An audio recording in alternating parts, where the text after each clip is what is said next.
is the great show for the people.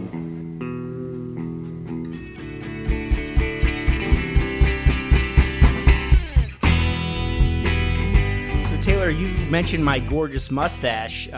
However, if you didn't know, I've actually lost 4 pounds since Monday because I'm now intermittent fasting. So I'm dieting. That's good. Thanks for mentioning that.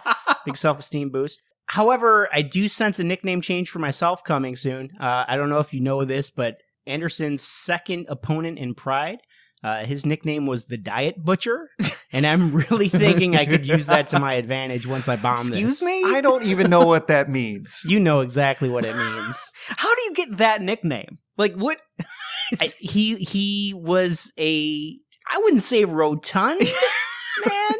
I think he butchered a couple diets. I think you know exactly how you get that. In nickname. Pride, wasn't Anderson fighting at like a lower weight class at high times? Yeah, so this absolutely. guy wasn't really a diet butcher. I mean... Well, he was what? Let's see. He was 4 feet tall, 200 pounds. I don't know. He Is might that have real? that down. You're making that up. I'm making Okay. Maybe he was just on like the carnivore diet or something. It's just like a full-on butcher. Like, I'm trying to think of anything I can other than just like putting this guy in the category. I think he went full-on ho-hos, like taking down boxes of totally Chewy Chips butchered. Ahoy. Yeah. I would put this now up with the Barn Cat with nicknames of just, I want more answers for this shit. Was this guy good? I wonder. His record was 5-13, so highly suspect. He might have missed a couple weigh-ins. Hey, when do we get to do his episodes? Alexander Otsuka, I'm in. I'm 100% in. All right. Well, for now, we are doing Anderson Silva, and this, of course, is MMA Untold. I'm Taylor Gabriels. The two men you heard from were the Godfather, Tim Thomas, and for now, still the fire starter, Mr. Jake Copeland.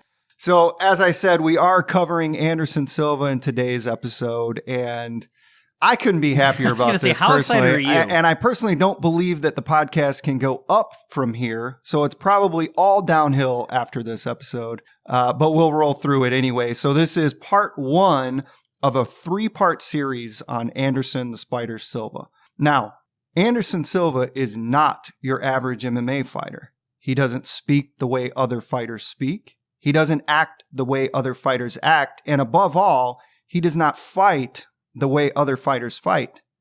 Anderson Silva is one of a kind. He's a true artist, a Renaissance man, a class clown, and an intense competitor. But artists can be stubborn, Renaissance men misunderstood, clowns tiresome, and competitors driven by ego. And much like his work inside the cage, the story of Anderson Silva is as complex as it is thrilling. Okay, so for those of you that are new to the podcast, we should just mention right off the bat, I know you briefly mentioned it here, but like this is your favorite fighter ever. We got introduced. So my introduction to MMA back in the day was obviously we talked about this. We watched the early VHSs or whatever, but when we got back into it, it was a buddy of ours with a VHS of Franklin Anderson. And he said, you have got to see this. It's insane. And so we went through that event. I saw it, whatever. I loved it. But this is a pivotal guy for the sport. For us as fans, he ends up becoming your favorite fighter. Do you have anything you want to say off the bat here going into this? Like, are you nervous? You're excited, but like, was it weird? Yeah, it was weird doing this episode. And full disclosure, we've talked about doing Anderson, GSP, some of the big hitters in the sport. We talked about doing them earlier on in the podcast, and there was kind of a consensus that we didn't really feel we were ready to tell such a big story, such a important story. But I think at this point we feel ready to tell this story. It is a very important story to the state of mixed martial arts today. Anderson Silva is a big component on where MMA is right now. And yeah, I mean, it was the first and only shirt that I ever bought. Yeah, for a fighter. True. I never owned any of the Tap Out or Affliction shirts, but I did own one Anderson Silva shirt. It was my first MMA fight, was to see Anderson Silva in Chicago. Yeah. So yeah, I mean, this is a big deal. It's one of those things like, almost like finding out more about your favorite artist or athlete in any capacity, it's always scary going into it because you have your perception of what that person is. And then, because it was kind of like when we did Frank Mir, but I kind of knew what I was getting myself into with Frank. But, it's weird spending hours and hours looking into these guys and you find out things you maybe don't want to know sometimes. But well, and I'll tell you right off the bat, we won't get to it until part 3 of the series when we get to our takeaways. But yeah, my perception of Anderson did change a little bit throughout the course of doing the research on this episode. It never fails. It never fails. Every time the perception just shifts a little bit. It's why I know we're doing something good here because, we've watched Anderson for over a decade now, and yet I'm still learning crazy shit when we do this research. To be fair, my perception of him shifted as well, and I was a fairly staunch anti-Silva guy, and mine shifted as well. So stay tuned to see what that's like. All right. Well, born into poverty in Sao Paulo, Brazil, Anderson Silva and his older brother were sent to live with their aunt and uncle in Curitiba at an early age. And although Anderson had a good relationship with his mother and would later cite her as one of his heroes, the people Anderson looked up to the most as a child were fictional. Can I just stop you with a serious note for 1 second on this?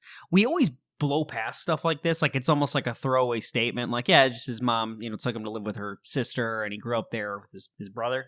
But it's crazy having a kid and you think about that and how serious that is, that's just some, a few sentences in somebody's life story, but that's fucking crazy, to have to give your kid, and I know there's a million circumstances that led to this, but like that is a wild turn of events that, again, a lot of people never recover from. I know there aren't going to be many notes about his father, correct? Again, father doesn't play a big role. Just these are crazy things, and just like, oh yeah, just didn't live with his mom, and we just these some of these fighters grow up under crazy circumstances. Yeah. So do you know who his heroes were as a child? Comic book people is all I know. Some sort of comic book hero. And naturally, Spiderman was his biggest. He wasn't a Venom fan? He was not a Venom fan, no. So he was obsessed with comic books, and a lot of the kids in Brazil were, especially coming from the poorer neighborhoods. They were all very into fighting, and so they would read these comic books, and Spider-Man was definitely his favorite, and obviously his nickname is Anderson the Spider Silva. Do you know how he got that nickname? Or what? I figured it was something with the length, or right? His weird movement. His weird movement. Yeah. That's what you would think. But he actually did an interview with Gracie Mag, and then Bloody Elbow quoted it or covered it in an article. And this is what he said: "Before a fight, I was wearing a shirt with Spider-Man on it. When an announcer came up and joked that I looked like the superhero on my shirt. To my surprise, when I entered the ring, she announced Anderson Silva, Brazil's Spider-Man." All right. I mean, I'll take it. I had no idea. Okay, so I read that. I'm like, okay, that's cool. And then I look at the comments, and the first comment is, "Isn't that the exact plot of the motion picture Spider-Man?" Because he goes in to wrestle. I think he just made that up. He just stole it. Well, that's what I was going to say. Isn't there some Macho Man story with that? But maybe I'm remembering the movie with Macho Man in it. Maybe he also Spider-Man. Yes, just recycled the story. Who knows? And that's this the thing. Like, can I sort of cut you off here? But this is like that SNL Scared Straight skit. Do you remember when they would like come up and they would like make it go with the plots of the movies, like Willy Wonka or whatever else, and they're just like, that's just the plot of the Wizard of Oz or whatever. And he's just like, what? No, shut your mouth. He's just stealing stories. So I mean that really, I mean, that's sort of a theme. I don't know if we'll touch on it too much, but just to give you a picture of who this guy is, we're obviously going to get into his fighting and what a real martial artist he is, but he's always just this bizarro person where he's joking around. You can't tell if he's joking. 1 minute he seems very serious. 1 minute he's joking, but maybe he's doing it kind of over the top. I mentioned the class clown kind of thing. Who's to say if that's a real story or not? I mean, you can never tell with this guy if he's making stuff up or if he's giving you a genuine response. So he's got a little Tito in him, would you say? Well, it's a little more eloquent. His English is actually better than Tito's. That's actually exactly how Alexander Otsuka got his nickname. Is as they introduced him to the ring, they were like, "This guy looks like he butchers a bunch of diets," and that's how. I swear, if you make that man the star of this episode, Unbelievable. Love it. Otsuka Untold. So anyway, Anderson, grows up in poverty, goes to live with his aunt and uncle. And poverty is a big theme, and we'll touch on it more in part 2. But he can't afford to take jiu-jitsu lessons as a kid. He can't afford to take any martial arts classes. But eventually, he would hang around a local taekwondo gym long enough for one of the trainers there to offer him lessons in exchange for cleaning the gym. You know what I just realized? What's that? It just hit me right now as I was like, man, I should have done this in my life. Like, if I wanted like comic books or whatever, I should have just like hung outside of the comic store. But then I realized that I used to love McDonald's, and I went and worked at McDonald's and got free food. Sweet Jesus. I did do this. You just got sweet chicken nugs for it. And I went way over the budget like every day. Like, hey, you get like $5 worth of food. Like $5 my ass. My move was to have like the carton, and I'd make my sandwich, and then what you do is you line the top of the carton with chicken nuggets, and then you close it, you put it in there. You take like $12 worth of food. It's so good. It also can be noted that I was like 250 pounds in high school. So yeah, you were literally stealing chicken nuggets from McDonald's. I mean, it literally is the opposite of hanging out outside of a gym. It's yes, those are real low points for you gentlemen. We nailed it. But you guys came a long way. To be fair, I rode my bike. I got exercise to and from work. So there you go.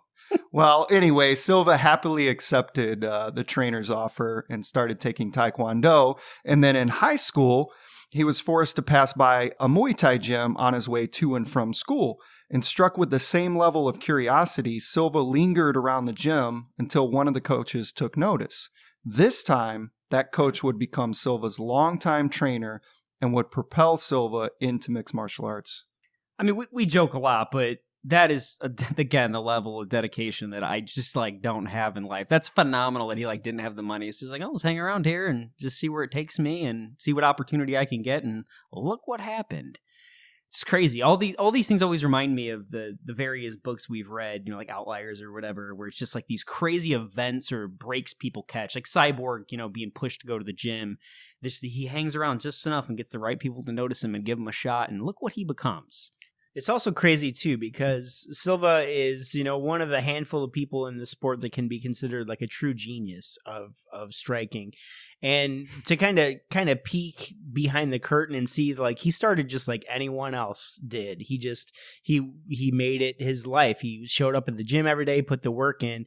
You know, when you watch the finished result, he's so just masterful, and it's really easy to kind of put him on that pedestal and give him the status of like brilliant genius, you know, and you kind of forget how hard he had to work for it. Just like, you know, I'm sure Jordan spent hours and hours and hours. You watch him play, you're like, oh, he's just gifted, as opposed to he's just the hardest worker on the planet. And Taylor, I'm sorry, but you might have said this, but aren't his first lessons literally from like the kids who are training at these gyms? Yeah, I did not mention that, but you're right. I mean, that's crazy. Yeah, he couldn't afford to go to the gym, so he would go learn from the kids who could afford to go to these gyms. It's funny because there's a video that like recently went viral where a lady's at a gym and everyone's laughing because she's watching in the corner and someone's like sparring in Shadow Box or sparring with or working with Floyd Sr. And everyone's laughing and they're like, get your work in where you can, because she's kind of like following the movements and trying to do the same thing. And it's a joke. It went viral. But yet that's not far off from like what Anderson's doing here. He's just watching from afar and learning from the people in there, and they're coming and showing him. Again, I know the lady is not going to become a UFC fighter or anything, but like it's crazy that, yeah, look what happened with him. You never know. Yeah, and keep in mind, too, this is not like going to a UFC gym in 2018 or 2019. This is in Brazil in the 80s, and this is a 12-year-old standing outside the gym. I'm sure they were these kind of open front, like open storefront looking gyms, and he's just kind of standing there watching. Again, what were we doing at age 12? Not that. Certainly not. It was the boldest thing I did that year was probably try like rollerblades for the first time and fail. So how did that experiment work out for you? Fucking terribly, by the way. Good. Okay, good. Just checking. So we won't go too much into it, but he gets into Muay Thai. His trainer is Edmar Dos Anjos, and I'll post a link in the show notes just from an article I read that was just absolutely phenomenal. Way too much information to go over. We could spend an entire episode on how Muay Thai came over from Thailand, the different Vale Tudo events, the rise of Jiu-Jitsu in Brazil, Muay Thai And then eventually they kind of clash. I think there was an event, Vale Tudo, JiuJitsu versus martial arts or something. So, I mean, these are different disciplines that are growing in popularity, and Silva goes the path of Muay Thai, and obviously eventually he'll get JiuJitsu under his belt. But you can read it anywhere. He's a black belt in Taekwondo, black belt in Muay Thai, or yellow rope, I think, in Capoeira. He's got all of these different disciplines, again, back in the 80s. So he really is one of the first all-around mixed martial artists, because he was also learning jiu-jitsu at the time. Because you think about the Gracies, exclusively jiu-jitsu. Even when Anderson goes with Chute Box, they're pretty, brawl and sprawl. It's a very kind of one-dimensional, maybe two-dimensional fighting. Silva is this all-around minus wrestling, this all-around package in mixed martial arts, and one of the first. Yeah, no, absolutely. So Silva falls in love with Muay Thai and takes to it quickly. And in June of 97, at just 22 years of age, Silva would make his professional debut, winning the BFC 1 tournament. The young Brazilian fighter showed great promise, but Anderson wouldn't take another fight for 3 years. In the interim, however, he would join the most feared and respected martial arts gym in Brazil, Chute Box. Quick Chute Box note here. Chute Box is one of the first times, again, where we're researching something, and it absolutely lived up to the fucking legacy times 10. Because this is probably the first time I'd say we got to dive in a little deep on them, and kind of lived up to everything we ever heard or saw. Because I think the craziest thing we heard is just like, it was, the sparring was pretty intense all the time. Well, it went real deep with a lot of this stuff. Would you go so far as to call Anderson the Chute Box hero? Oh, I love what you did there.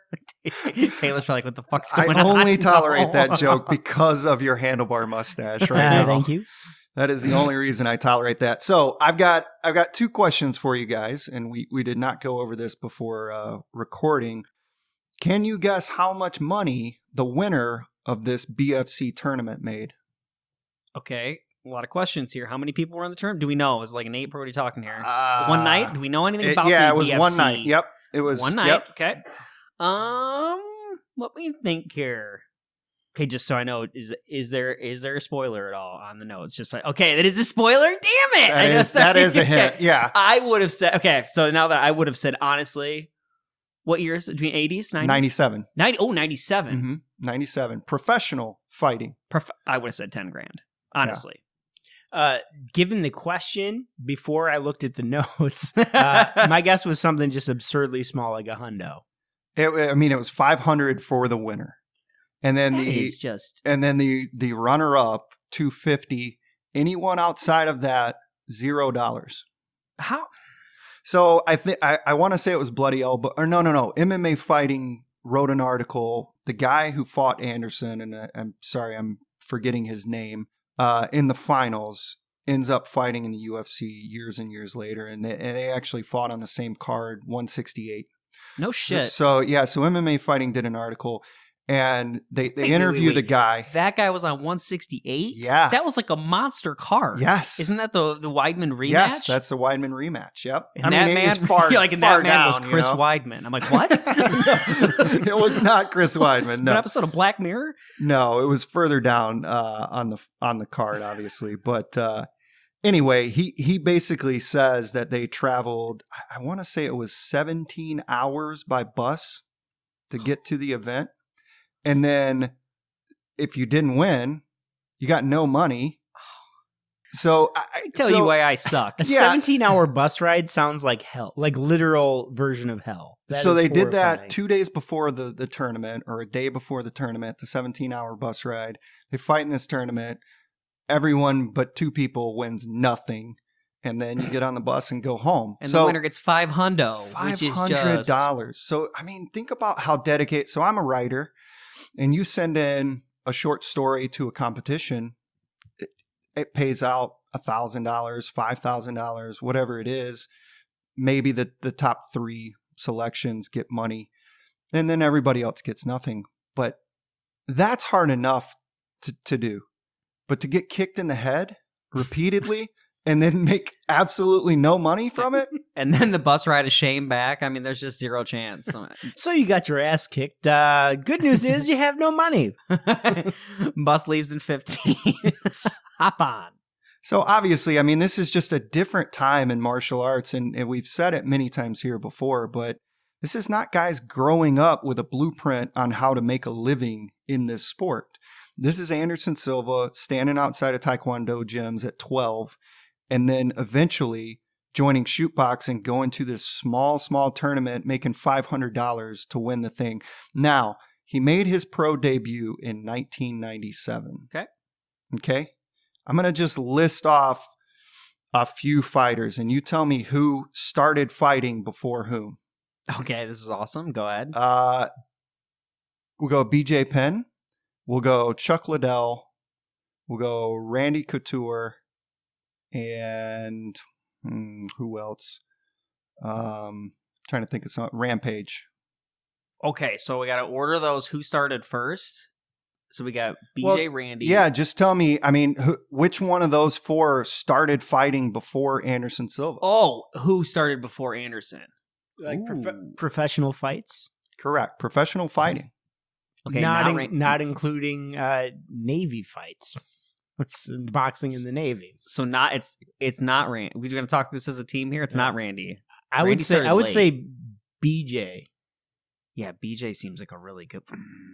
He's not so young. It's not. There's no way it's Rampage. It's not Chuck, right? Well, Chuck's crazy. Chuck was fighting in Walmart parking lots. Did you see that birthday message that the guy put out of him, the kid singing happy birthday? Like one of those things where you pay the celebrity to sing happy birthday. It's brutal. No. Don't watch it. Don't. Okay, sorry, back to the task. What was harder to watch? The last Chuck fight or that video? If you just put that on as the soundtrack, as like the commentary for that to the GIF of him just getting laid out. That's probably I feel the same way after that as I did after Requiem for a Dream, to be honest with you. Okay, so we going BJ Penn? I think he's my front runner. I'll go. All right. Survey says BJ Penn. Just BJ Penn. No, BJ actually started later than all of them. Damn it! I figured, or maybe not Randy. Maybe he didn't start later than Randy. If it's Randy, I'm gonna feel like a real horse's ass. It's none of them. To my recollection, none of those guys started before Anderson. You son Silva. of a bitch. Yeah, that was a goddamn trick question. That was like a Bandersnatch, like where you think you have a way out and you don't. You son of a bitch. That was a trick question. I think Randy started 1 month before Anderson. Randy Couture son did of a 1 month bitch. before. So my one surefire bet. Yeah. That's like again missing the parlay. Your surefire bet misses. But the point of that question was just this. I don't think anyone really, unless you've been following this sport from its inception, I don't think many of us think of Anderson Silva as old as Chuck Liddell. I mean, look at Chuck. He just recently fought. Do you think of Anderson as starting his fighting career before Chuck Liddell? No, I know. Not even close, right? If you had asked me before doing this research, I would have said, oh no, Chuck probably started 3, 4, 5 years before Anderson started fighting. Well, I wonder how much of that is going to be, as we talk about this, coming out of the gates here, it's a weird start for him, and it's forgettable. And I just wonder if that's part of the reason is that up until later in this, it's a rough start. But I just want to note real quick, because we went off the rails, like we talk a lot of shit on this podcast about fighter pay and fighter marketing, but like you hear these numbers like that 500, because you're right, you hadn't told us. I had not seen that number on the notes, and you realize that's disgusting. Like that, we made light of it, but that's fucking ridiculous what they went through for one person for somebody to pay out a total of what, $750 or something. The UFC has a lot of fucking problems, and there's no doubt that these champions shouldn't have to have side jobs sometimes, but it does give people the opportunity to fight for a living. And it isn't yet like what we want it to be. It isn't a powerhouse sport. So the reality is sometimes they can't pay as much as they want to. So I give them a ton of shit for not paying people. I was bitching to you the other day about how they need to pay Rumble Johnson to come back. But it's pretty cool that they do give these people this opportunity because this shit is disgusting. Well, we joked in the Cyborg episode at the very beginning that it would take me $10,000 to step in a cage with Cyborg for one round. Yeah. And these guys are fighting for the potential for $500, not even a one guaranteed guy. $500. Well, inflation rates. I mean, 97. That was a long time ago. That's like $700 now. And I mean, is he like? I mean, is he paying for a camp? I mean, I know it's not like a traditional camp at that point, but he's attending a gym and stuff. Sure. I mean, are they going to take their some piece of that too? I have no idea. It's crazy just to think about that. So yeah, it's crazy. But Anderson, though still considered an understudy at Chute Box, he did have that gym behind him, and his skills would evolve at an accelerated rate. Silva would go on to win 4 of 5 fights in Mecca before facing Japanese superstar Hayato Sakurai for the Shuto middleweight championship. And sorry if I butchered Sakurai's first name, but it would be Silva's toughest contest to date, and one few thought Silva was capable of winning. So do you want to talk about Sakurai for a minute here? I mean, yeah. I mean, a lot of people, don't they say this is one of the more underrated wins of all time? Just it's so early in his career. Sakurai was on a roll. And just people kind of look over it. It's just kind of wild looking back on it that he was able to do that so early in his career. And I think maybe these are the wins where people should be taking notice of him. But again, some of the losses coming up, to be honest, kind of derail it. But yeah, this is a monumental win for him. So, I mean, people were saying Sakurai at the time, I think some of the official, quote unquote, official rankings had him 6th for pound. But I think Jack Slack in one of his articles on Silva says Sakurai was the number 1 pound for pound fighter at the time. Yep. So this is a really big deal. In what is overall like 7th or 8th professional fight, he takes down like an all-time great. It's fucking kind of crazy. Wild. Yeah, I mean, imagine that. He, like I said, he took 3 years off after fighting for BFC. So he enters that one tournament. 3 years later, he's in Mecca. And so he enters in Mecca in 2000, and then he fights Sakurai in 2001.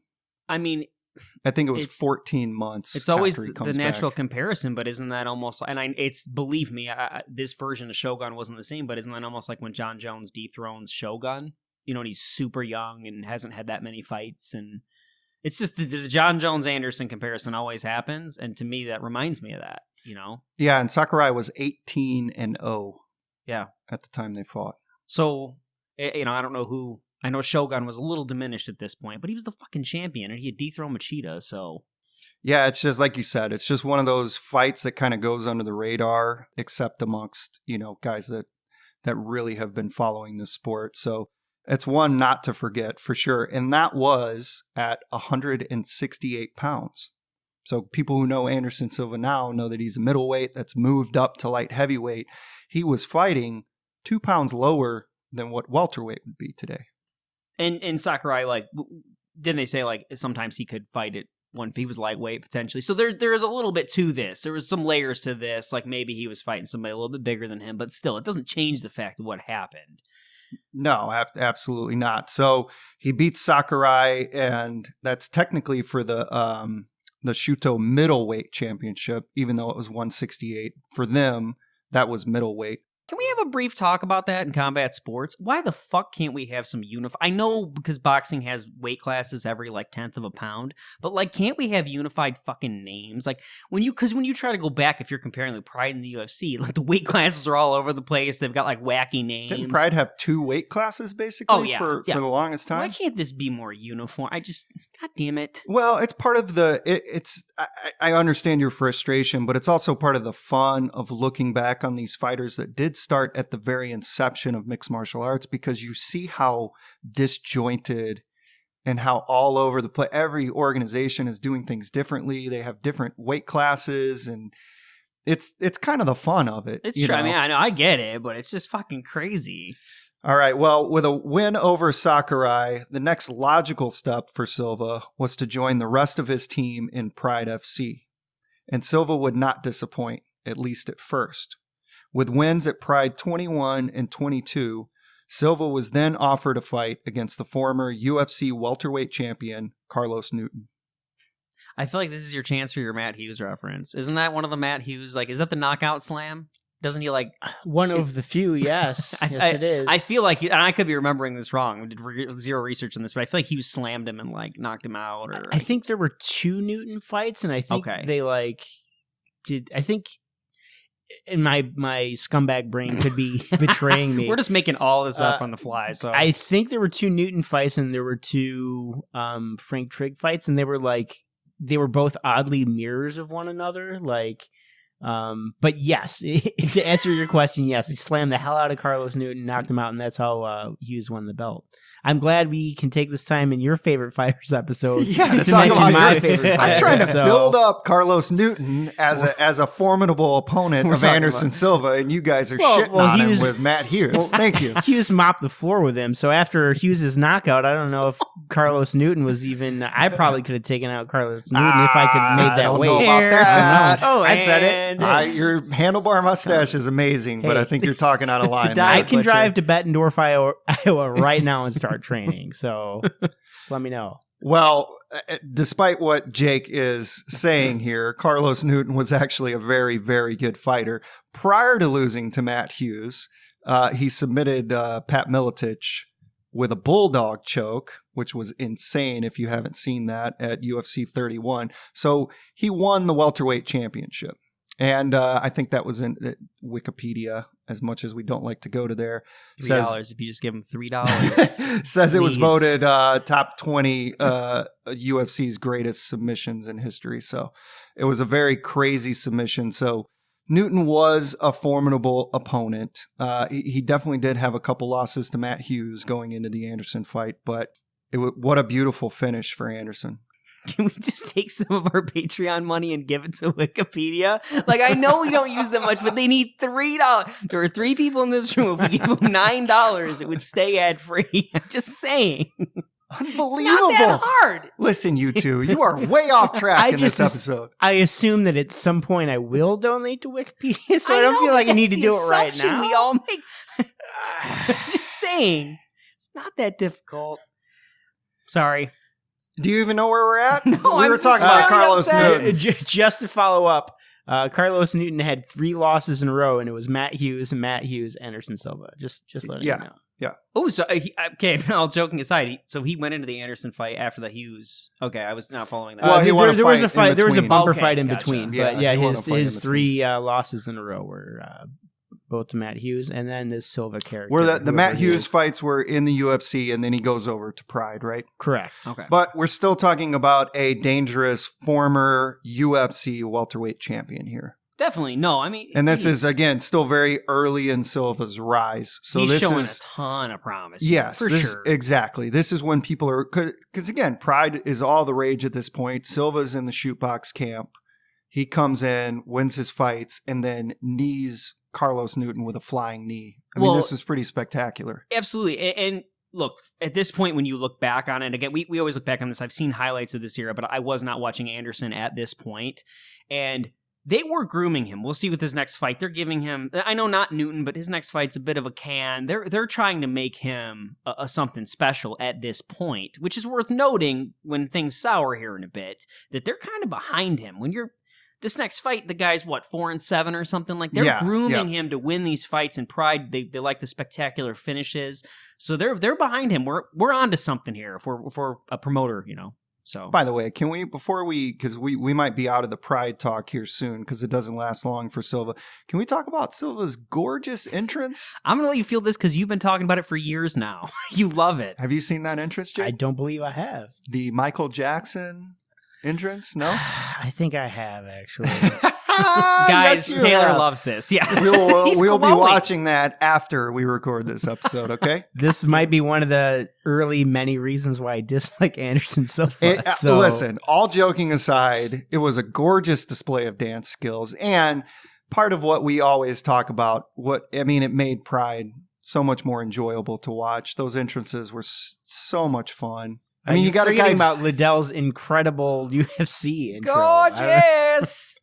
Well, actually, and all joking, I mean, Tito had some stellar entrances in the UFC back when they would allow a little bit of theatrics. It was a lot more fun, even back in the UFC. Awesome. I mean, they shit all over it. I'm not saying it holds up, but it was phenomenal at the time. The fireworks and him carrying the flag. Oh, that's no, great. that's sweet. Fantastic. But didn't Chuck come out to the full-on hardcore Vanilla Ice, like the hardcore rock version? There was like an intro of like just a disembodied face going like, "And the Iceman, chocolate ale." It's phenomenal. Yeah, it was incredible. I'm 100% I'm all for in. bringing this back. Oh, yeah. I mean, Absolutely. So Silva and the rest of the Chute Box team seemed all but untouchable at this point. I believe Vanderlei was the middleweight champion.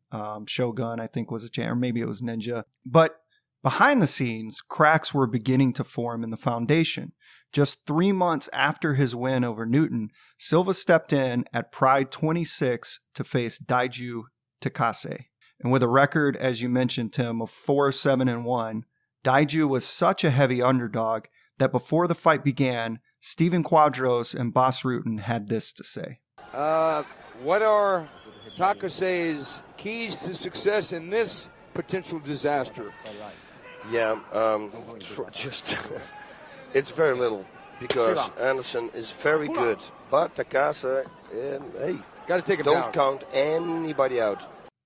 well, there's that. I mean, look, that's a sign that shit's not. First of all, before I make light of it, let me just say this. I miss that shit. I talk about it all the time that I love when boxing, the networks are very open and honest that someone might be a can. And what did I say on the New Year's? Please stop insulting our intelligence. Here is proof that in MMA we can do this. And look, do they have egg on their face? Well, they do have egg on their face. He ends up losing. But I like that they had the balls to just call it like it was. He should get his ass beat. Well, and Bas knew enough to at least, he was honest, but he also followed it up. He kind of covered his bases with, but you never know, anything can happen here. And that's okay. We got Anthony Smith, John Jones coming up in a little bit, right? 13-1. It's okay. Let's just call it like it is. It's a Rocky story, right? That's okay. Well, and as I think I said on one of our questionable decisions episodes, that when you do that, to me, you sell the moment much more when there's an upset. If you try to tell me that Anderson Silva's opponent in Pride is comparable or is up to his level, and then he beats Anderson, then I just think two fighters of equal caliber, one of them won.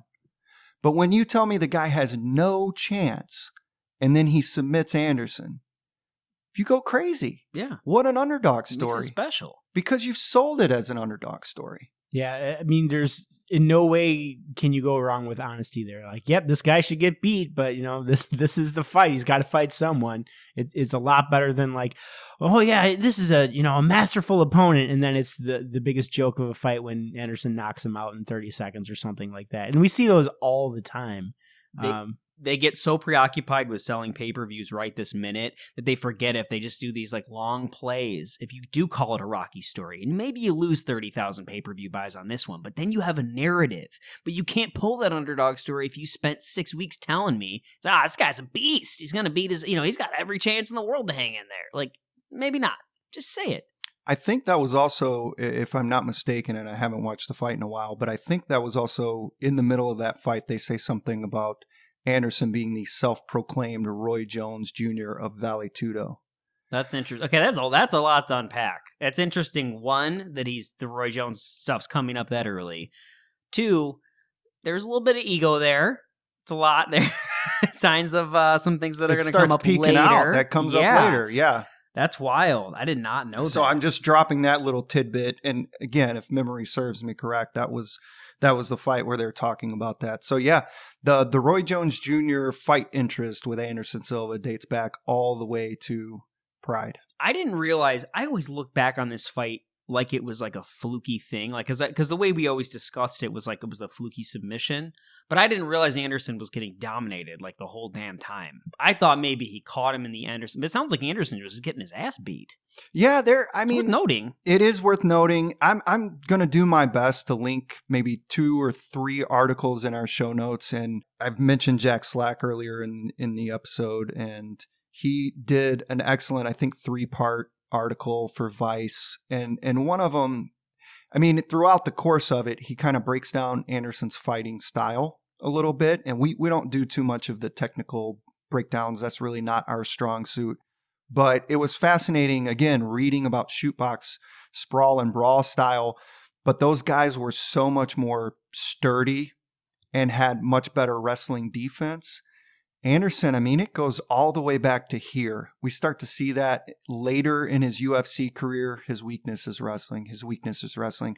It's been his weakness since the very beginning. The guys that could shoot in, grab his leg, they could take him down fairly easily. And at this point in the story, he doesn't have the jiu-jitsu that he has now. Maybe that wouldn't have been much of a problem if he had the jiu-jitsu experience he has now. But back then, that's all you really had to do to him. It almost seems unfair to ask someone to add on to their just incredible skill set. But like, man, imagine if Silva had developed a sprawl like Chuck's or something like that. Like, just you don't need to work on you getting takedowns and all this stuff. If you can develop a decent sprawl, like just absolutely unstoppable, it's kind of crazy.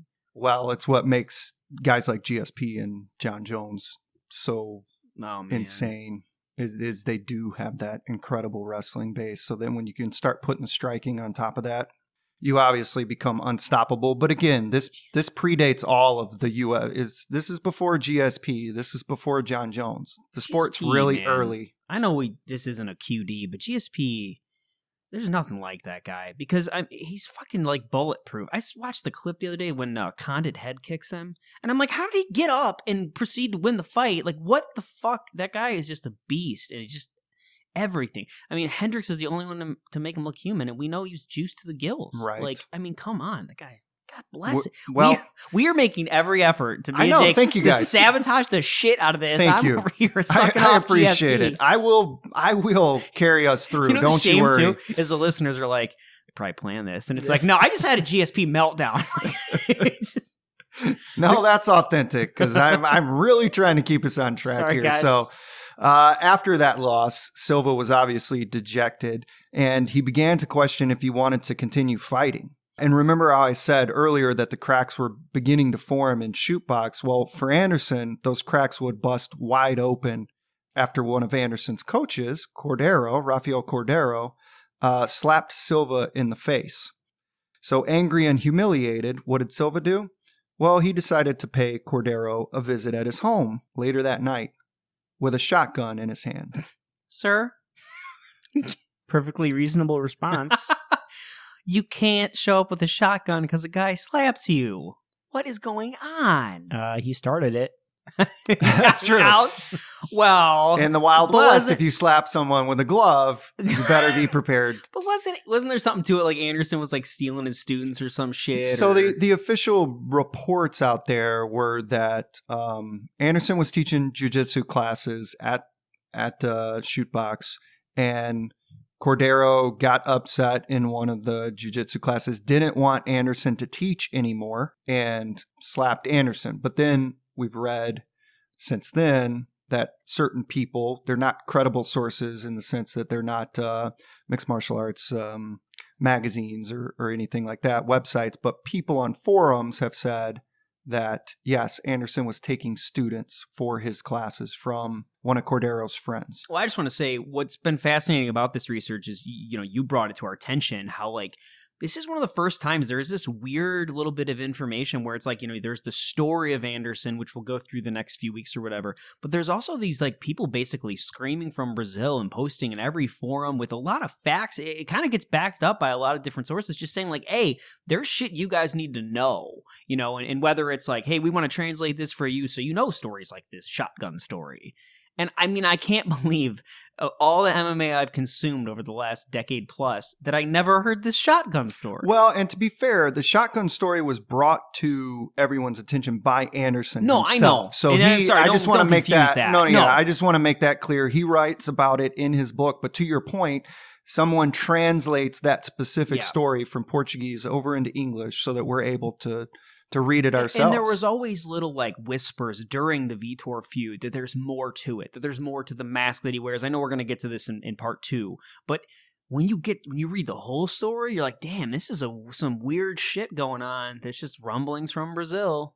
I don't know. It's fascinating. I don't really see what the big deal is. I say that on average, I'd say per year, I probably sit outside of like a half a dozen guys' homes with a shotgun, like maybe 6-7 times a year. It could be it got flipped off while driving, or someone didn't let me cut in front of them at the grocery store when I only had a couple things, That's when the shotgun comes out? Yeah. Well, I follow them home and then go back to get my shotgun and then wait outside. Well, I'm going to tell you right now, I would be more afraid of you, Jake, than Anderson Silva if you were outside my home, based on your mustache right now. And okay, I've been playing a lot of Red Dead. So Jake walks into the studio. I haven't seen you in over a month, and you walk in and you've got your arm in a sling. And you've got a handlebar mustache straight from... That's your sling? Yep. Yeah, that's his sling. That's not mine. I'm going to put that beast on.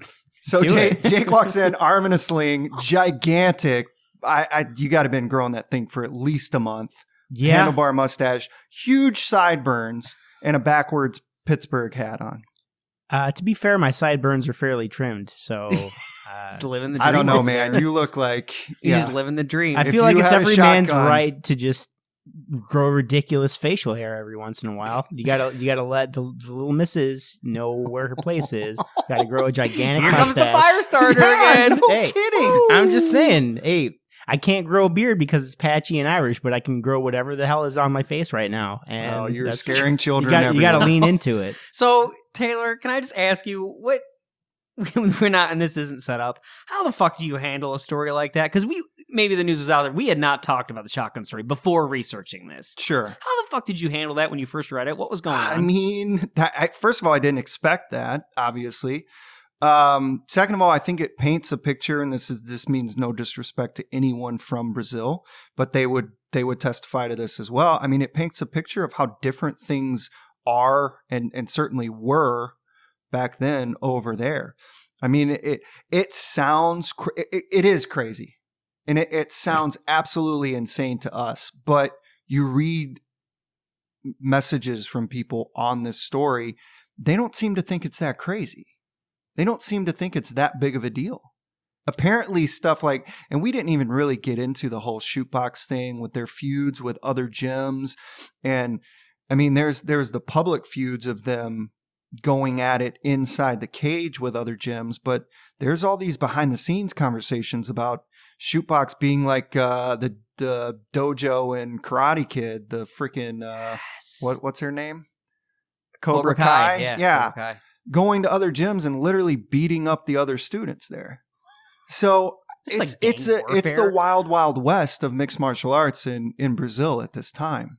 So a coach slaps you and humiliates you.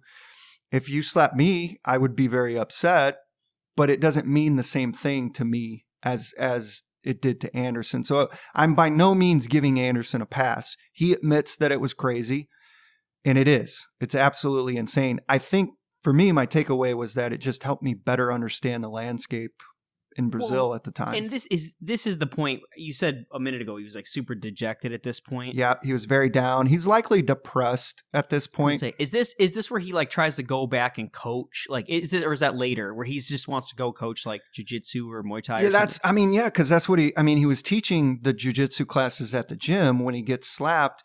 And we didn't even touch on, you made your chicken nugs joke earlier. We didn't touch on that Anderson worked at McDonald's to earn a living.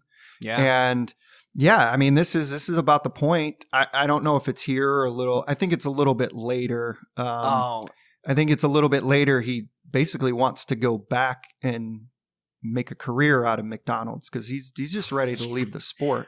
That's like your buddy who like drops out of college and is spiraling out of control. And he's like, I'm going back to the grocery store. You're like, dude, don't do it, dude. I think one really interesting part about Anderson is he's an enigma more so than probably anybody we've covered, especially since I've been on the podcast. But, he's got a weird dichotomy where, he wears pink and he's soft-spoken and he has a high voice and, like, he's defended, people make, homophobic cracks and stuff. And he's like, hey, man, people are people. Leave everybody alone. And he seems so secure and just cool. And he knows that he's the greatest. And then you hear, like, this hothead go grab a shotgun and wait out somebody's house. It's like, whoa, it's a weird, because this has to do with honor as opposed to him just being secure in who he is. And this of course is before he was full blown greatest in the world, but it's a crazy kind of two sides of the same coin type deal. I would just ask Anderson, sir, would Peter Parker ever do that? No, he would wouldn't. not. No, Calm but Jake, down. I mean, you touch on something good. We talked in the very beginning, Anderson comes from poverty. What we didn't talk much about, and we'll get to it in the second part of the series, Anderson was black. I mean, he is black. But he was born... Michael Jackson parallels again. Huh? But he was born black in Brazil, and there is very much racism there. And coming from poverty, coming from being black, having a voice similar to like a Mike Tyson, Anderson was picked on. He was bullied. There's not a lot out there on it, but make no mistake, he was. And so, yeah, you get to this point, and honor and respect is a very, very important thing to him. And again, there's no justifying it, but we're just trying to help you understand the mindset, why he would go do that. And obviously, he doesn't end up shooting him because Cordero doesn't come home. Anderson says that if he would have come home, he would have shot him and he would have ended up in prison. God, sir. So settle talk about down. a crazy turn. You're headed on one path and you take this crazy turn. And we're going to see Anderson's going to fight another opponent who we've covered on this podcast. And their stories branch out and fork out in two entirely different directions. But it's crazy to know that just a couple years before that fight, Anderson might have been headed down the wrong path to prison. It's wild, man. I never anticipate anything like, I'm a huge Chael. Me and Jake and I collectively love Chael, and we loved all the shit talking, which we'll get to later. But you didn't realize, like, I knew Anderson was maybe a bit of a D-bag and a diva and all that, but I didn't realize how deep that some of that stuff went. And I know I'm an Anderson hater, so I believed in a lot of the shit Chael was saying. I didn't realize some of this dark stuff. Chael didn't even allude to any of this, but that's fucking wild, man. Really dark. So cooler heads would, I guess, eventually prevail because Silva would go home. But now, I mean, he's out of Chute Box, so he's without a team, and worse, that former team starts preventing him from fighting. So they're blocking him from fighting in Pride. So with no other option, Silva leaves Pride and he takes a few fights with smaller organizations. But his desire to fight, as we mentioned, was wavering. And at one point, he planned to return to McDonald's and work as a shift manager to earn his income. So a career manager. And look, if anyone's listening and they work at McDonald's, absolutely nothing wrong with that. Earn your living how you want to earn it. That's fantastic. But we're talking about a person who would later become maybe the greatest fighter, certainly one of the greatest fighters of all time. So it's just crazy to think that he almost ended up in prison and he almost ended up just being the guy that's serving you fries at McDonald's. I can 100% see him in that uniform. I can too. Absolutely. Okay, two-part question.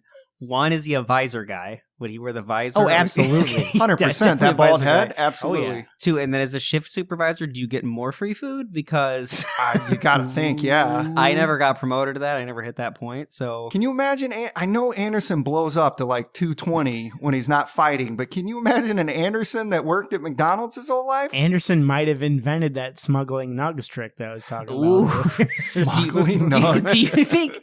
Do you think that McDonald's was devastated when he got the Burger King sponsorship eventually? Oh, I'm Total sure. betrayal. I think he still ate Big Macs on the sly, though. By the way, can Smuggling Nugs be the name of your first album, Ted? I'm calling you Ted Nugent, because of that mustache. All right, that now for the first time I'm considering shaving off the mustache. All right, Ted. But you're still going to listen to Stranglehold on the way home, probably. If Absolutely. I had to guess. Just a quick note here, because I don't know if you're going to go back to this. Are you going to talk about the way Chute Box kind of kept him out of Pride? How? I know you mentioned that it occurred, but did you mention what their power play was? No, I mean, go ahead and talk about it. They were having this, they claim politics, money, whatever was really truly going on with Chute Box and Anderson. But basically the team went to Pride from what the research shows here. And they're just like, hey, if you let him fight or renew his contract, was his contract up or some shit? But they're like, hey, it's him or us. They're like, if you, bring him back, we're pulling Vanderlei. They're like Vanderlei at this point, him and Fedor are just the face of Pride, whatever. I mean, they're the gods. So immediately it's like, okay, fine, he's done until he gets some help, So. Yeah, so unbeknownst to him, a former team rival was renegotiating his contract with Pride and actually went to bat for Silva, stating that he wanted Anderson to fight again in Pride. When the Pride owners gave this person the choice between his own contract and Anderson's, he said, I choose Anderson.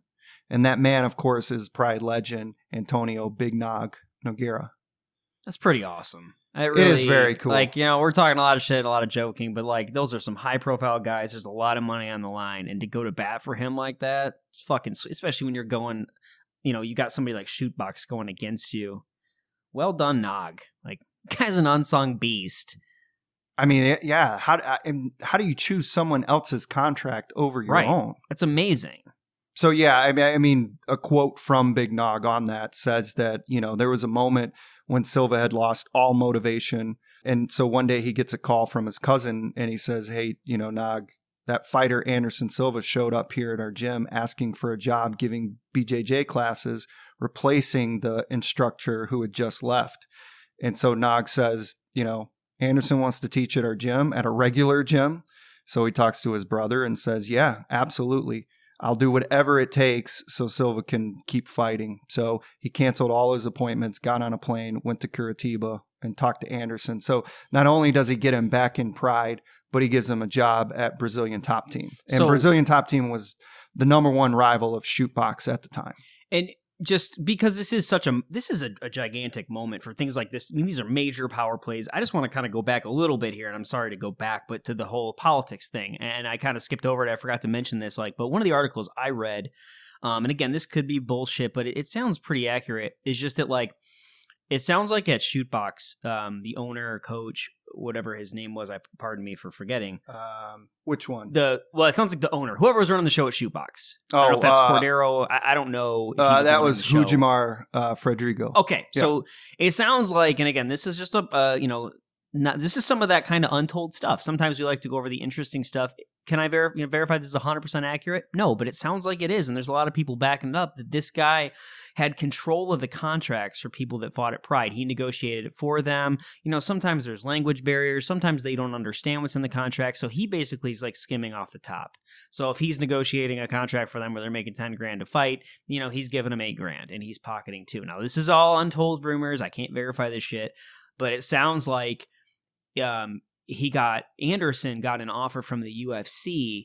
And the thing is so when this guy was negotiating for other people, with other organizations, he would put his name on there so the money would go to him. Well, it sounds like the UFC obviously didn't want to play ball, and they're like, no, the deal would be with Anderson Silva. The check would be made out to Anderson Silva, and he's like, nah, fuck that, and he basically didn't really pass it on to Anderson or whatever. It's kind of my understanding. So Anderson loses like a dream opportunity because this guy wants to fucking screw him out of money. Now, again, this is total online dirt, but it kind of makes some sense with how ugly this all got. Stuff like that, skimming money. And look, there was, sounds like what might have been like a mass exodus about to occur. It was apparently Anderson and the Hua brothers, Shogun and Ninja, were all supposed to leave Chute Box at the same time. Anderson leaves, and then I believe Fredrigo kind of goes behind the scenes, gives the Hua brothers more money to stay. That's the that report. Makes sense. So, yeah, I just thought that was wild. Pretty crazy stuff. So Anderson would eventually return to Pride in December of that year. But first, he had a date in Cage Rage for the middleweight title with the frightening Englishman, Lightning Lee Murray. Oh, hey, beast. Yes, and we've covered Lee Murray early on in this podcast. I want to say it was in our first 10 episodes. And man, if you've listened to that episode or if you know anything about Lee Murray, that's a scary individual. I assume he was the full-on gangster, correct? He was the real deal. Yeah, that guy is a So bad I said motherfucker. $10,000 to fight Cyborg. It'd be $100,000 to fight Lee Murray. So this guy, I buy it. I absolutely buy it. That guy, it sounds like from the articles that even Anderson was scared of Lee Murray. Well, it's crazy. I think it's even on YouTube. You could see the pre-fight weigh-ins. They're kind of in this back room or almost this lobby, and you've got Lee Murray with his entire crew, and then you've got Anderson standing with his back on this pillar with a couple of guys around him, and Lee Murray looks legitimately like he, if no one was around, would slit Anderson's throat if he had the opportunity. I mean, he really looks like he wants to actually kill Anderson Silva, and Anderson's just got his kind of head back, looking very calm. But this was a very intense fight. Well, and look, the proof's in the pudding. Go watch the fight. That's Anderson's like attempting takedowns left and right. Like he is scared to stand with Lee Murray. Now, the legend of Lee Murray has grown on this podcast. We had him tabbed as like the next John Jones. We love him. We thought he could have been gigantic, but shit, man. Even Anderson was like, I'm not standing with this guy. That's like potentially the greatest striker of all time, taking a pass on standing and trading with him. Yeah. It's pretty wild. And Anderson, don't get me wrong, Anderson wins the fight, but I'm just saying that's worth. Has Anderson ever fucking done that? I mean, I'm sorry to put you on the spot, but I don't remember that ever. I think very early in his career he attempted a takedown, but not like that, right? Holy shit, man! Nothing like that. I mean, he knew what Lee Murray's potential was. He fought a very smart fight. He was still aggressive. I think he knocked Lee Murray down with one of his punches. He sat him down. So it wasn't like he was running around the cage or anything. But to your point, yes, he was very, very respectful and careful of Lee Murray's striking. I believe you mean respectful. He was very respectful. Yes, Lee Murray. A year and a half later is still one of those guys where it's like, man, if you could go back in the history of MMA and, see like some people would say like, I want to see Fedor in the UFC, what would have happened? Or, I want to see what would have happened with John Jones if he never went to, had these incidents and briefly went to prison, rehab, whatever else. I would love to see what would have happened with Lee Murray. I know we said it on the episode, but that was a long fucking time ago. But just as we do more and more research and his name continues to come up, what could have happened? Well, and let's be very clear about this. I listed Anderson Silva's accolades and achievements in Muay Thai and Taekwondo and Capoeira. Lee Murray was a fist fighter off the street with 7 fights. Yeah. Going toe-to-toe with Anderson and making Anderson dive for takedowns. Well, Lee says himself at this point in his career, well, it's his last damn fight, but he wasn't even throwing kicks yet. He just didn't throw kicks. He had no martial arts training whatsoever. This is a guy who can't even throw kicks, just standing and trading with Anderson Silva. I mean, son of a bitch. Amazing. Yeah, it's absolutely crazy. And as I said, those two careers completely fork at that point. Yes. And Lee ends up in prison and Silva ends up. Episode. We were very young then. That was in the infancy, and we were not as polished. Well, that was when our other co-host Zach was talking about he was defending Lee Murray almost killing a man on Christmas because he hit him with his car. Context. You got to hear the episode. That's right. The legend of Lee Murray. I don't know that context makes it any better. Well, Zach would tell you otherwise. I'm sure he would. So Silva was back on top and back in pride, and now he was armed with a more developed skill set. Don't do that. Okay. Don't. I just got nervous. Correction. We'll strike that from the record. He was equipped with a more diverse skill set, having taken more jiu-jitsu training from the Nogueira brothers. And so in his next fight with Ryo Chonin, jiu-jitsu would play a major role. Not for Anderson. Yeah, okay. Well, go ahead, Haas. I was about to defend his jiu-jitsu, but so you might want to go ahead with your story first. No, defend it. Go ahead. Yeah. Well, no, I was just going to make sure we don't go too far ahead with this whole, like, the training from the Nogueira, from Big Nog. It's just because, look, as an Anderson critic, I have a lot of questions about how in Pride he was so mediocre. I know there was a lot of flashes, but he was so mediocre. Again, before we did the research, I thought fluky loss here or there, whatever. He was actually getting dominated in that first loss in Pride. Well, what I don't understand, so at the time I was like, is this all PEDs? After everything that comes out later with the PEDs, I'm like, was this a PED thing? Was he struggling and going, you know what, fuck it. I'm going to start using here, because when he ends up popping later, spoiler alert, it's one of his first out of competition tests ever. And then you have to ask yourself the old Ryan Braun question we always do. How far back does this go? But then I read stories like the Nogueira thing. And I'm like, oh, Jesus, like you said a few minutes ago, when he would get taken down, he didn't have the jiu-jitsu to handle it. Then he starts getting trained from like one of the fucking godfathers of jiu-jitsu, a direct source who's just like one of the best in the world. And maybe the best at the time, maybe, You're like, oh, well, that's how he can improve so fucking quickly when you take one of your two weaknesses and you completely fix it, and it makes sense, actually. So in defense of Anderson, as a critic, this is a turning point for me, because I'm like, okay, maybe it wasn't we'll go down that road. But maybe it wasn't PEDs the whole time. Maybe he really just got some fucking amazing training. And because he is a genius and an artist, he picked it up. You know, they say a lot of these phenomenal fighters, you show them something once, they pick it up. Maybe he saw some shit from Nog, had enough time with him that he picked it all up. Well, again, this is, I hate to keep going back to it, but this is before the era of modern mixed martial arts where every martial arts fighter has a boxing instructor, a Muay Thai instructor, a wrestling trainer, a JiuJitsu guy. The entire gym of Chute Box was just strikers beating the shit out of each other. And then Brazilian Top Team was a bunch of jiu-jitsu guys rolling around on the mats with each other. So you have Anderson over here training with the best strikers in the sport, and now he's going to turn right around and go over here and train with possibly the best jiu-jitsu practitioners at the time, certainly in Brazil. And so now he really is becoming the total package. It makes sense when it adds up. But in this fight, it wouldn't be his jiu-jitsu that would be the highlight reel. It would be Rio's. And Jake, I made sure to have you watch this fight before we recorded because I knew this was one you had not seen.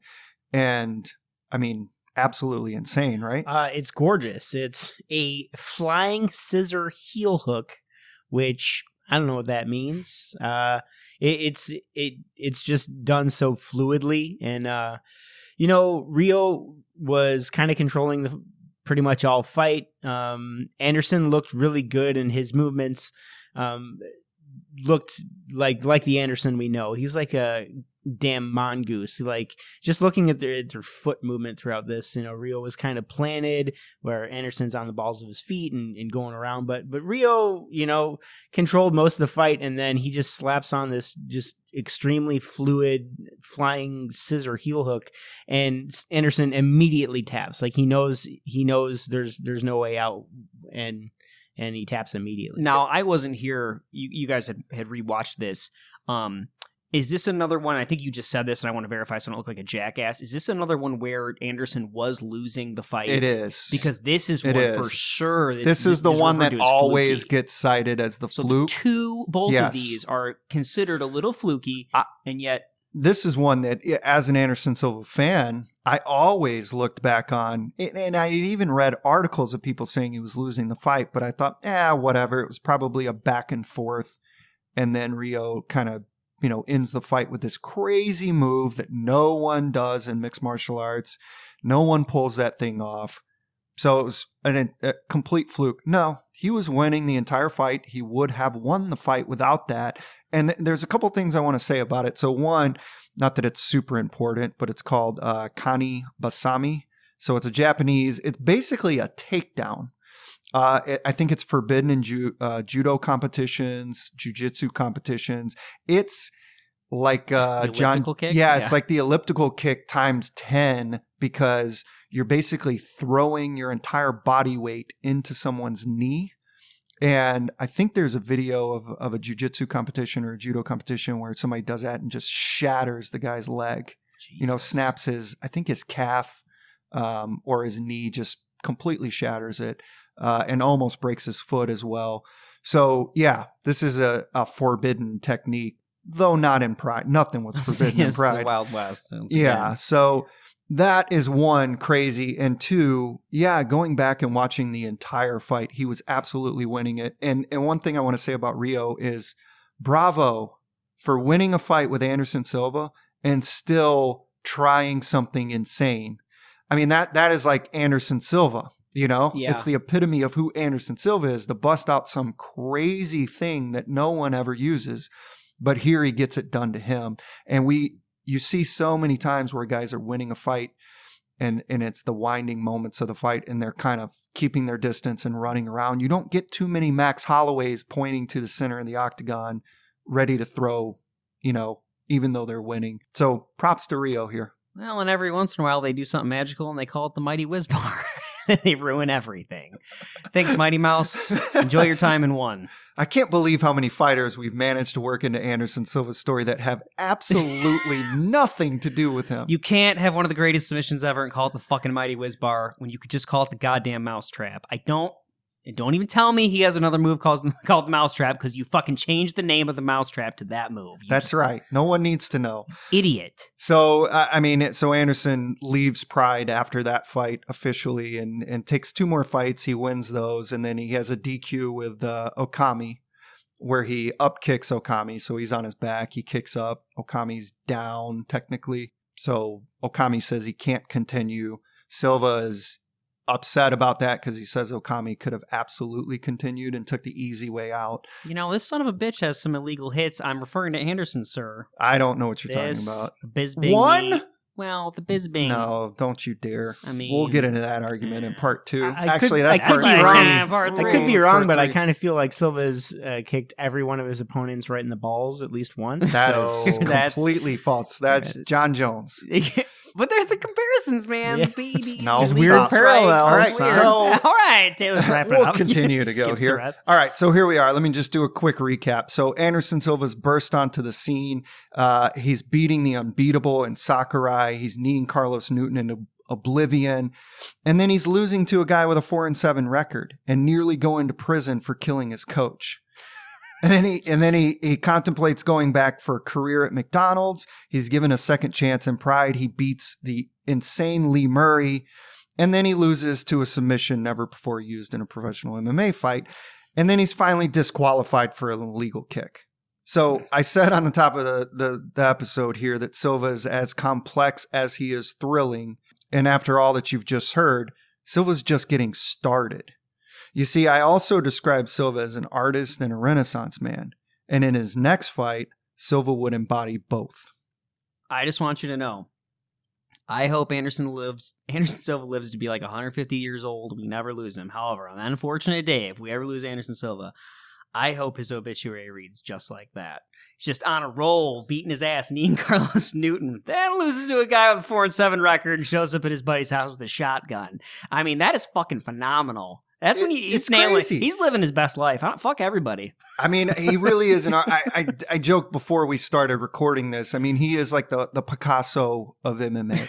He's the guy who cut off his ear and send it to someone and then make the most brilliant painting you've ever seen in your life. That's just who he is. Yeah, we're fucking all over the place. There might be a weird correlation between genius and, insanity. And it certainly wouldn't be the first time it's been explored. But yeah, Silva's just a little off. He's kind of an odd dude, and he makes some questionable decisions. Yes. But he's also a master inside the ring or the octagon. And as I said, in this next fight, he fights Tony Franklin, and holy smokes. That elbow. So he's watching a martial arts film, On Bak, with Tony Jaa. And he sees Tony Jaa do this move where he comes up almost at a 12 to 6 elbows are illegal. This is a 6 to 12 elbow. If you've never seen it, it looks like he's starting a lawnmower. Yeah, it really looks does. like he turns his body away from Franklin, and like he's starting a lawnmower and just pulls it, and it's just an immediate flash knockout. And he talks about it. So he watches that movie. So imagine watching a Bruce Lee film and seeing Bruce Lee do something and go, I'm going to do that in my next fight. So he trains it for a couple weeks, I think, or maybe a little bit longer, but he starts training that elbow in practice. Isn't when he's saying he's going to try it out, isn't his wife like, don't fucking... He's trying it with his wife. So he makes his wife hold a pillow for him, and then he just does it. He said he did it 100 times or 1,000 times a day. So he just has his wife hold a pillow, and he's just doing this upward elbow into the pillow, trying to work on technique. So is that like me watching the new Halloween? I'm just doing like fucking like Mac dance moves, but they're like slashes with the knife. Like my wife's like, knock it off. Sit the fuck down. Grow up. A little bit. Take the mask you off. can't use exactly that. like that. Yeah. You can't use that in your career. He was trying to do that. Oh, all right. To I advance gotcha. his career. No. But his coaches, unlike his wife, were like, no, you're not. You're not going to use that in the fight. Absolutely no way you're going to use that in the fight. It's never going to work. And then Silva says, I got this. And then in the middle of the fight, again, a fight he is dominating, and he probably could have finished Franklin any other way he wanted to, but he decides to throw this move in, and Tony Franklin ends up as stiff as a board on the ground there. Yeah, that was incredible. There were quite a few, like you said, he could have done it any way he wanted. There were quite a few bozo faces from Franklin leading up to that. He was in trouble, but to bust something like that out, take that chance, like you said, it's fucking out of control. There were also man. bozo faces from Silva. I don't know if you watched that fight. And those dance moves. Now my appreciation for Silva rears its head because those dance moves after the fight were kind of incredible. He had a little Elvis wiggle. He had a little shimmy, a little shake. If you had to live on an island for the rest of your life with either Anderson Silva or Henan Barao just dancing on the side of you, Oh you're trying to live your life, goodness. who would you pick? Goodness Are gracious. you trying to stop the podcast? Yeah. 'Cause I Just would be saying. here for a while Go, thinking about Jess. that. Holy smokes. Well, moves like Jagger? I'll huh? get an answer to you later on. But for now, with his impressive win over Franklin, Silva caught the attention of the UFC once again and was signed almost immediately. 2 months later, Anderson Silva would make his UFC debut against the heavy-handed and Godfather favorite, Chris the Crippler Lieben. Bless his heart. I miss him so much. Thank God we have Anthony Smith as the new Chris Lieben for me. Thank you so much.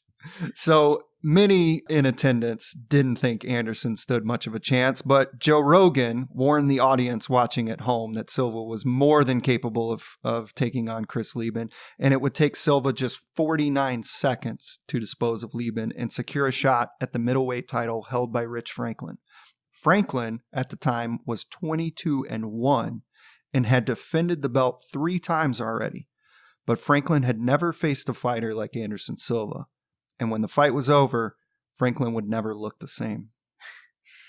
Well, we're at the fight now, the one that we got introduced to by it. And one of the very first things you find out is Franklin was a math teacher? And can you imagine? Now, I didn't check the date on this, if this is mid-school year, if he was still teaching it. I don't think he was teaching at this point, but what if he was? And what if he showed up to class the next day looking like that shit? Can you imagine that? Well, all right. So tell the people what happened to his face. Oh my God, just knee. He just gets put in the clinch. Again, I haven't seen this fight in years, but doesn't he just get put in the clinch and just get He gets the type demolished. Yes. Scary, obliterated, like, you know. And when we were watching a couple fights prior to the show, I remarked that, man, everything that Silva throws looks painful as fuck. Like just everything, every jab, every knee, every leg kick is just so stiff and brutal looking. And to get caught in his what's Thai plume? Yeah, and just get ragdolled and kneed repeatedly just looks like the worst fate ever. I just think back on that day. Like, let's just humor me for a moment. Let's assume he is teaching, right? And you're just on that Friday afternoon and you're going through, you know how your teachers be like, yeah, anybody got any exciting plans this weekend or anything? You know, and the teacher, the best answer you'd ever get is like, maybe they're going to a concert or something. Just this guy's just like, yeah, I'm just fighting on the UFC this weekend, fighting Anderson Silva. And they're just like, well, then again, I guess they would see it coming because he was the fucking champion. Yeah. Unbelievable. What a badass. No one would talk any shit in that class. He would fuck you up. He definitely sent people to detention. So is that a fucking metaphor for something else? Like him absolutely. fucking beating the shit out or something? His finishing move should have been called like the Big Red Pen. Yeah. Perfect. So I want to say this too, because I know you guys are going to dump on Anderson as this podcast goes on. And normally I would be right there to defend him with every fiber of my being. But after doing the research, maybe not so much. But I will say this. People give Anderson a lot of flack for his competition, for his strength of schedule, if you will. But they forget. I mean, you look at Rich Franklin and people nowadays don't make much of him as a fighter. And I'm sure out of those 22 wins, most of them were not that great. But he's fighting guys that are 18-0, 22-1. Lee Murray, who's a prospect. I know they're not the same as today, but man, these are real competitors. The thing is he's beating Chris Lieben in 49 seconds, and you see what turns out Chris Lieben's career turns out to be. But I think he was 5-0 in the UFC, and that's a number 1 contender fight. Hey, man, there were people like Snowden picking against Anderson in that fight. Legitimately. And Lieben it's okay. Does Lieben land one punch? No, not at all. It's not an at ass all. whipping. So, and then Rich Franklin. I mean, just Well, an that's absolute obliteration. I'm doing a lot of joking, but no doubt about it. This is Anderson's. This is the coming out party. This is the signature moment, because there are questions, for the original fans back then. This is those moments where somebody has a few early losses and you're wondering, what's Anderson really made of? And you're like, all right, well, he smashed Lieben. Well, people know, like, hey, Lieben's he's a gatekeeper. He is what he is. You do this to Rich Franklin, who's just defending, and he's the man at that point. I don't want to say nobody saw that coming, but like that was stunning. Like I said, this is the point. I mean, legitimately in college at parties, people are going, take this VHS and watch this fight. This guy fucks this guy up. And that's the reigning champion. What's crazy, and I actually just realized this right now, and so maybe more than any other fighter, Anderson Silva's UFC reign perfectly matches my UFC fandom. So we get as you mentioned, we get handed that Rich Franklin tape. Where that was our reintroduction, I guess, to UFC and really getting into it for the first time pretty heavily. And then I distinctly recall ordering his next fight, which we'll get into probably next episode. But I remember when Luter missed weight. Yep. And like we were all around it and he missed weight. It was this huge thing. I guess I didn't realize personally that was the start really of Anderson's UFC career was that Franklin fight. I kind of, I guess, thought that Anderson had been around and was masterful and was known. And really that was the beginning of it. And then going all the way through like the second Weidman fight was probably when I fell off of MMA for a little while. So it's just really his 6 or 7 year arc was my arc with the sport, which I just think is kind of interesting because I never really noticed it before. You're right. I mean that he gets that title shot super early, which tells you that the UFC brass they knew, and maybe that gives some validation to that story that they had been trying to get him and it hadn't been working, because when you have people like Rogan warning before the Lieben fight about how good Anderson is, and look, I mean, people make fun of Rogan and his yelling and his podcast and drug use and this and that, but look, the bottom line is the guy's fucking brilliant, and he knows this sport. He was the one that's been very public that he was like telling his friend behind closed doors, like bet the house on Nate Diaz against McGregor the first time, when the whole world thought like, oh, he's just gonna run through Nate Diaz, myself included. Wasn't he the big Chris Weidman apologist too? I think he was on the train. Anderson yeah, fight? There's a bunch of people on the Weidman train. So just to the point when he's warning, hey, this is something crazy here. It makes sense that they went and gave him that title shot so quickly, and they were totally vindicated to do so. And just to touch on Rogan, I know we talk about him a lot, but like he's literally the person who's probably watched more fights than anyone else in literal history. And Taylor, I'm sorry to cut you off, but Taylor made a point. You asked the question quite a few months ago on a QD, like, is he one of the most important people in MMA today? That's like picking up a little bit of traction. I've actually started to see. I saw an article about that. I didn't want to text you about that. Yeah, I'm not trying to like pay on the back, but it's a good point. You're right, because his audience, he's number 2 podcast in the world or whatever it is, and he talks about MMA all the fucking time. I think Dana actually said he's the most important person in mixed martial arts, and that was obviously well after I said I think that, but I agree. Yeah. I mean, I really do. I think he's one of the most influential and important people. When you've got him throwing out that warning, that means the Fertittas and Dana were probably feeling the same way. They're super tight, and so it makes sense that they rushed into the title shot, and it worked. Holy shit. So that pretty much concludes the the rise of Anderson Silva, pardon me. But in part 2, we'll get to the reign of Anderson the Spider Silva. Any final comments before we go to next week in part 2? It's interesting, man. Like, a lot of times with these childhoods, there's not much information out there, or this or that. And his childhood was a brief part of this, but his rise was fucking crazy. When we first started talking about doing this research, we weren't sure, 2-parter, 3-parter. But when things like the shotgun start coming up, you realize you're like, damn, there's a lot to unpack here. And we just got, we've been going at it for what feels like an eternity now. There's a lot to unpack here, and we're just getting to the UFC. Yeah, fans only know him because of the UFC, right? Yeah. So no one remembers Cage Rage. So we've just stepped into the story that most people know. So there's a lot to unpack, and it shares a lot of similar beats with a lot of fighters. The poverty, the somewhat unstable home life, all that kind of stuff, and it's going to be interesting to see what the next 2 parts bring. A lot of these people, we always talk about the MMA cycle, the 4-year cycle. Well, what's crazy about this is they only know the Anderson we're going to talk about in part 3. they didn't know this, and they're not even going to know a lot of this reign, which, you know, we were talking before recording how insane this reign is, you know, because you just think like, oh, I mean, he defends the belt 1 billion times. Like, what's there to talk about? There's a lot to fucking talk about. I mean, I told you, I was wondering if we should just do an entire series on the Chael feud. Yes. I mean, that could be its own episode. I was telling Jake, with that article we read on Vitor, you can almost do an entire episode on that fight. There is so much, and we're running a little bit long in this episode. Part 2, it's going to be tough to keep it in an hour and a half, honestly. Yeah, well, I mean, he's There's a lot there. You know, when you get to the Chael, a lot of people think the Chael feud is what really made Anderson an even bigger star, but like he had some major feuds in there. We're going to talk about the Vitor stuff, which is pretty wild, you know? So he had a lot during his run, and shit, a little bit of a feud with Dana himself during some of the shit. So it's a wild one. All right. Well, 2 men fighting inside a steel cage isn't for everyone, but stories like Anderson Silva's are. This is MMA Untold, and if you didn't know, now you know. It's dark and hell is hot. Ain't no sunshine when it's on. Only darkness every day. Ain't no sunshine when it's on, cause when it's on, you niggas know the beat gone every time, cause we don't play. Who turn out the lights is what niggas be saying. Now you don't wanna fight, but y'all niggas be playing. Thinking it's alright, keep playing with that bow. And you gon' know tonight when you land in that hole. Dirt getting tossed in your... When I was young, my family was so poor that all 4 of my grandparents had to sleep head to toe in the same bed. I remember that. Then one day, I was eating a bar of chocolate, and I found a ticket inside of it. I believe it was silver or bronze or something like that.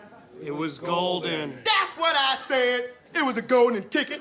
Pretty soon, me and 4 other kids are touring a funky candy factory, and some little orange dudes are teaching us lessons via song. Is that what you want?